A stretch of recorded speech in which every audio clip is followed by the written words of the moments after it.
Bom, a gente estava falando, às vezes, de quando a gente quer fazer um ajuste de curva de um y é igual a ajustar uma exponencial, né?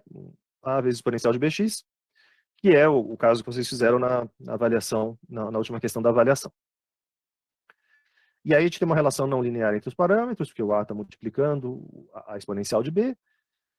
A gente pode tirar o logaritmo neperiano dos dois lados, ln de y vai ser igual a ln de a, mais bx, depois que a gente fizer as passagens aqui.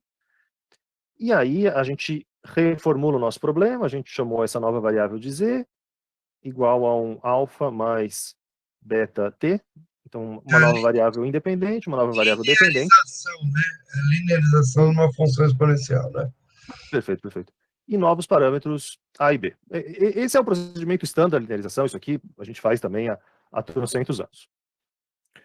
Bom, e aí quando a gente tem esse formato, a gente cria um sistema normal em função do alfa e do beta, foi o que a gente fez também nos vídeos anteriores, em função por exemplo, do somatório do vetor ti ao quadrado, somatório, aqui está até errado, né? Eu coloquei o alfa primeiro, aqui seria o somatório de uns, o somatório do t ao quadrado está aqui embaixo, mas tanto faz, vocês sabem que tem um somatório de t's, vão aparecer somatório de ti, zi e esse tipo de parcela.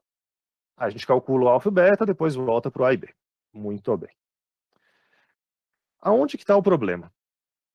O exercício que vocês fizeram na avaliação é esse aqui. Eu vou esconder aqui essas colunas que a gente não precisa. A gente tem os dados. Aqui os pontinhos são os dados com algum ruído, né? São os perturbados porque eu adicionei um ruído. E a gente pode pedir para o Excel fazer o ajuste dessa tendência exponencial. O Excel faz para os lineares, quando você pede um ajuste de curva, você tem esse conjunto de possibilidades e além dos polinomiais, que é o que a gente mais usa, o segundo que a gente mais usa são as exponenciais. Super comum, super frequente. E aí ele vai ajustar uma exponencial pelos mínimos quadrados. O que ele está fazendo nos bastidores é exatamente essa linearização, esse alfa e beta. Depois ele volta para o A e o B e ele mostra esse resultado para a gente. Ok. Na questão da avaliação, eu pedia para vocês estimarem a concentração da temperatura indo de zero até infinito, fazer uma integral disso aqui, admitindo que a temperatura tivesse um perfil exponencial desse. Então, essa integral aqui, a gente consegue fazer oh meu Deus. A gente consegue fazer, se essa C de t tem uma característica exponencial, isso aqui vai ser a integral de zero até infinito, de a vezes a exponencial de bt, dt, o a vai sair da integral, a exponencial de bt vai dar um b dividido por exponencial de bt, porque na hora que eu derivar, vai aparecer um b multiplicando, né? Então, se eu estou integrando, vai aparecer um b dividindo. E isso aqui eu vou ter que avaliar de zero até infinito. Então, aqui, o do infinito é um pouco de abuso de notação. Na verdade, a gente vai fazer um limite desse t indo para infinito. Porque no caso da integral indefinida, realmente é uma boa notação. Teria que fazer ali, definir um A e um B ali, né? Só que geralmente faz isso, a gente define um A e um B, mas se eu definir um A e um B, isso aqui vai ser A e B, e vai ter o A e B desse aqui, o A e B desse aqui. Então, eu estou abusando da notação, mas Didaticamente funciona perfeitamente, né? é mais fácil, tem horas que é melhor abusar mesmo. A gente sabe que o nosso B é negativo nesse caso, né? Porque é uma exponencial decrescente. E aí, se eu tenho esse B negativo e eu estou fazendo o tempo ir para infinito, dá para ver claramente aqui que a tendência dessa curva é ir para zero. Então, no ponto em que o tempo foi para infinito, isso aqui foi para zero. E no ponto em que o tempo é igual a zero, essa exponencial toda dá 1. só que vai aparecer um sinal de menos, né, pelo teorema fundamental do cálculo, o f de B menos f de A. Então, isso aqui, no final das contas, essa integral é menos A sobre B, valor analítico dela. Ok. E aí, se a gente calculou o nosso A e o B dessa maneira, o nosso A valia 0,6252, o nosso B valia menos 0,51, a minha integral vai ser esse dividido por esse, só que eu estou trocando o sinal. Eu vou ter uma integral de 1,22. Tá. 1,22. Eu comentei com vocês algumas vezes da gente ter que olhar para os números e ver se eles fazem algum sentido, né? A gente pode dar uma estimada nessa integral se a gente enxergar um triângulo aqui, bem grosseiro. Um triângulo de lado 1, o outro lado, sei lá, uns 3, mais ou menos. Então, base vezes altura dividido por 2, daria 3 dividido por 2, 1,5. Vai. O 3 também é com um pouco de boa vontade, né? Não deve nem chegar no 3. Então, a integral de tudo que está aqui não deve ser maior do que 1,5, né? 1,22 para a integral total parece ser um número razoável. Professor, Quando a eu gente, posso inclusive, afirmar faz que 1,22 é o valor da área sob a curva exponencial? sob a exponencial, sim, é sob a exponencial, mas não é sob necessariamente os pontos experimentais, né? Especialmente aqui no começo dá para ver. Só sobre a curva. É, Só sobre a curva. tem uma diferença bem grande aqui dos pontos experimentais originais e do. Eu estudei ela, ajudei outras pessoas. Eu vi que ela podia subir mais um pouquinho, mas aí teria que ter um pouco de ajuste, né? O ótimo com essa métrica, o ótimo é esse aqui, apesar desses pontos ficarem meio mal ajustados mesmo. Com R com 0,95 tá ótimo, né? Já tá bem razoável, né? Melhor do que as coisas que a gente vê da economia aí, que os caras publicam coisa com R quadrado 0,4. Então, é o R quadrado que faz sentido. Perfeito.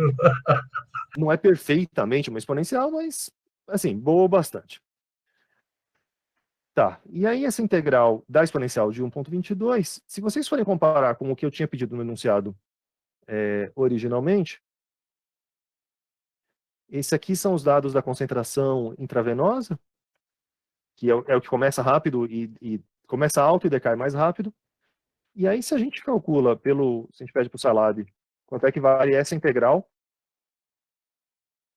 a integral por trapézios dos pontos experimentais. A integral por trapézios dos experimentais está dando 1,22, e aí sim, usando aqui os pontinhos vermelhos.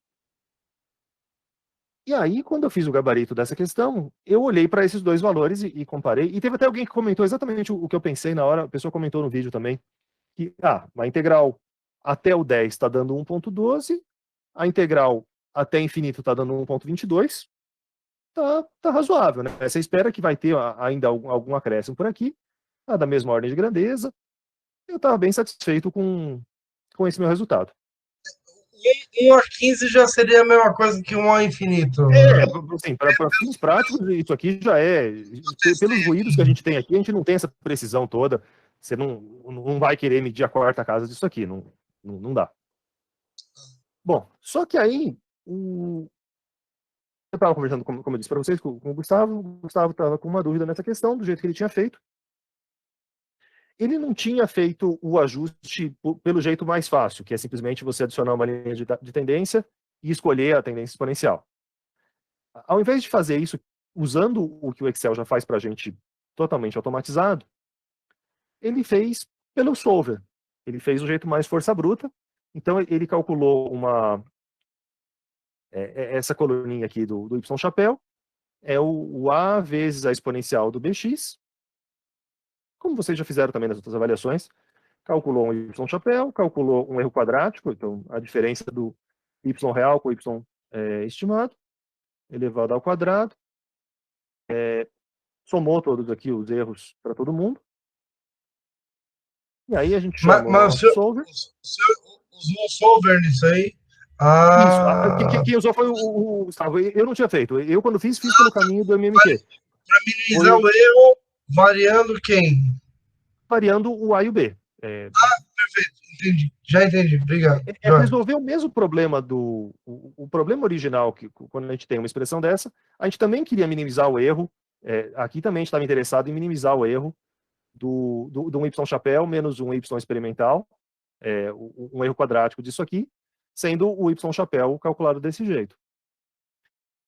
Então é o mesmo problema. Mas aí acontece uma coisa interessante. Porque quando a gente resolve o problema desse jeito, a solução é essa aqui que eu cheguei, e aí já dá para ver que o A e o B que estão aqui são bem diferentes do A e o B do ajuste que a gente tinha feito. O ajuste original. Que o ajuste original é por MMQ, né? E esse aqui também é um MMQ, só que esse aqui é um MMQ sem fazer a linearização, sem ter a etapa de tirar o log dos dois lados. Não é questão de ser forçado, simplesmente ele usou MMQ, mas ele usou MMQ, mas calculou pelo solver. Ele poderia, sem fazer o sistema normal, sem ter a solução analítica, ele fez um procedimento mais iterativo para isso. Entendi. Nossa, que legal, diferente. O problema é que, se a gente for calcular aqui quanto é que dá a integral nesse caso, o menos A sobre B nesse caso, vai dar uma coisa 50% de diferença entre uma estimativa e outra. Então não é quase metadinha, né? Metadinha. Não é tão pequena assim essa diferença. Mas é 9, bom, né? O que está acontecendo aqui? Qual que está certo, qual que está errado? E estão os dois certos. Mas depende do critério que você está usando. O que a gente está fazendo aqui é que quando a gente tira o logaritmo dos dois lados, a gente distorce a região original. A gente distorce o problema. É mais ou menos o seguinte, é como se a gente fizesse como se a gente mudasse quais são os pesos das notas das provas. Você faz 3 provas no semestre e você vai calcular a média final. Você pode calcular essa média de várias maneiras. E, em geral, os alunos que são aprovados com uma média seriam aprovados com outra. Mas depende um pouco, né? Às vezes você tem uma prova muito mais difícil no final e você simplesmente mudar esses pesos pode ter um impacto grande também no seu resultado final. E é basicamente isso que está acontecendo aqui. Quando a gente muda se a gente tira o log ou não tira o log, a gente está considerando situações com pesos diferentes. E aí aqui eu tentei trazer para vocês uma ilustração do que é isso. E eu vou tentar colocar as 4 figuras ao mesmo tempo para a gente pensar nelas por alguns ângulos. Depois a gente aumenta. Primeiro eu vou mostrar todo mundo ao mesmo tempo, depois a gente aumenta cada uma delas para explorar, especialmente essas que são 3D. É bom dar uma girada para entender melhor. Eu vou começar aqui pela figura 3, que é a figura do ajuste linearizado.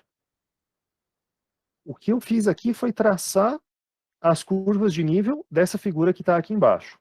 Então, as curvas de nível é quando a gente olha de cima para baixo na função. O que é essa função? É a função do erro aqui no eixo Z em função do meu parâmetro alfa e do meu parâmetro beta.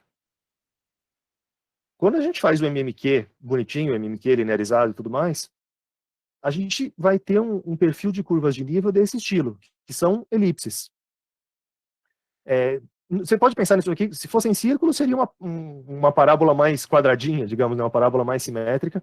Aqui é uma parábola que um dos eixos varia mais rápido que o outro, mas a gente pode, aqui, girando quando a gente olha em uma direção ou olha na outra direção, a gente consegue ver alguma coisa que tem essa cara parabólica e o todo é um paraboloide, né? A curva geral é um paraboloide.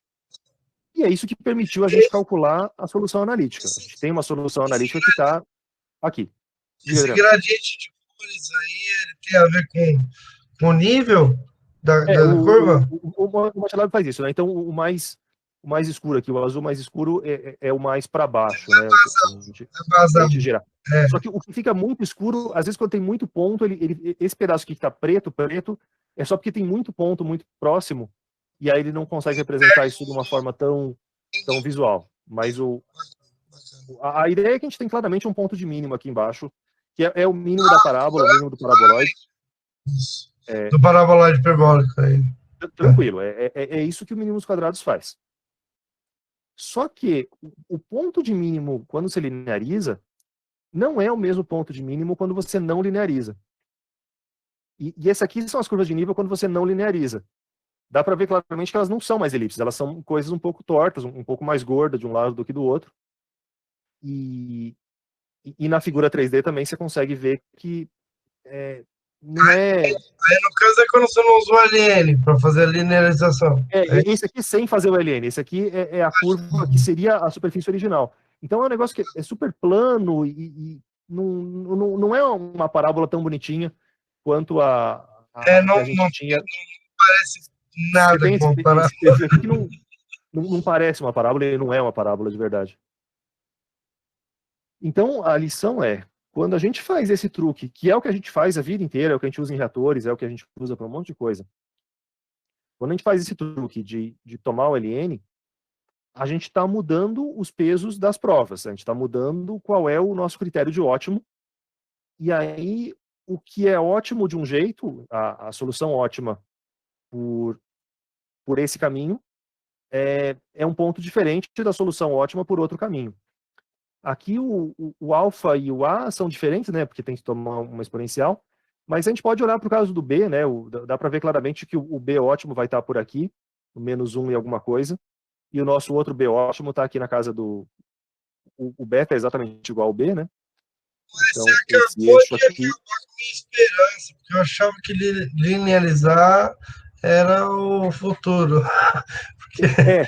linearizar é o passado, na verdade, porque linearizar é o jeito melhor quando você não tem um suporte computacional. Algébrico, para você ter uma solução plausível na mão. Sim. O Gauss, 200 anos atrás, o melhor que ele podia fazer era isso. Mas hoje em dia a gente tem capacidade computacional para fazer ajustes não lineares, e tem horas que precisa de um ajuste não linear. Não é exatamente a mesma coisa. E eu nunca tinha visto um exemplo em que o resultado final fosse tão diferente. Aqui, por a gente ter esse valor dessa integral... Apagou o mito da minha memória. Que chato isso. Esse aqui tem o apelo disso, né? Então, não é... Os parâmetros A e B vão ser diferentes, o resultado dessa predição vai ser bem diferente. Na avaliação, eu considerei os dois como corretos, a gente não tinha falado disso em nenhum outro momento. Mas estejam cientes, você linearizar ou não linearizar não é exatamente a mesma coisa. Beleza? Aí a gente tá ali revoltado, fazendo o programa, aí vê que o valor não bate, aí você fala, mas que inferno que tá acontecendo aqui, meu Deus do céu. Esse é um dos problemas numéricos infernais que pode acontecer. Esse é infernal. E esse do... Aqui a gente nem tem a questão dos múltiplos mínimos, né? Especialmente quando a gente olha pelas curvas de nível, dá para ver que vai ter um ponto aqui no meio do caminho que isso está diminuindo, você vai ter um ponto ótimo.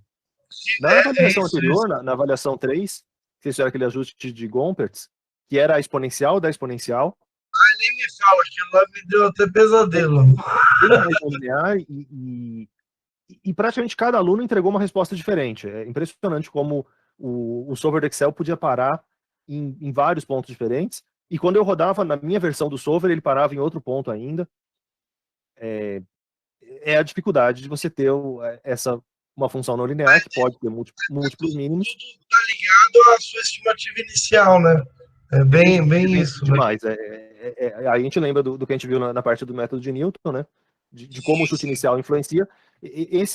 A gente não falou de otimização nesse curso, não era o objetivo, mas a gente pode pensar a otimização como resolver o zero de função, seja pelo lado de derivar igual a zero, né? Então, encontrar o pontinho que está aqui embaixo, derivando igualando a zero, ou seja pela ideia do próprio método de Newton de descer pela tangente. A gente também tem os métodos de otimização que descem pelo gradiente, descem pela superfície. Então, a coisa é muito parecida com zero de função, e compartilha esse problema de que se você chutar uma coisinha diferente, pode parar num resultado absurdo. Esse é o limite, esse é o que a gente vai ter que encarar, não dá para escapar mesmo. Por isso que tem uma vantagem de você poder fazer um método que é linear e que te dá uma solução única, analítica, perfeitinha entre aspas, mas, enfim, única, ele tem o seu apelo de você não ter que sofrer com essas coisas de ter que encontrar um bom chute inicial para convergir.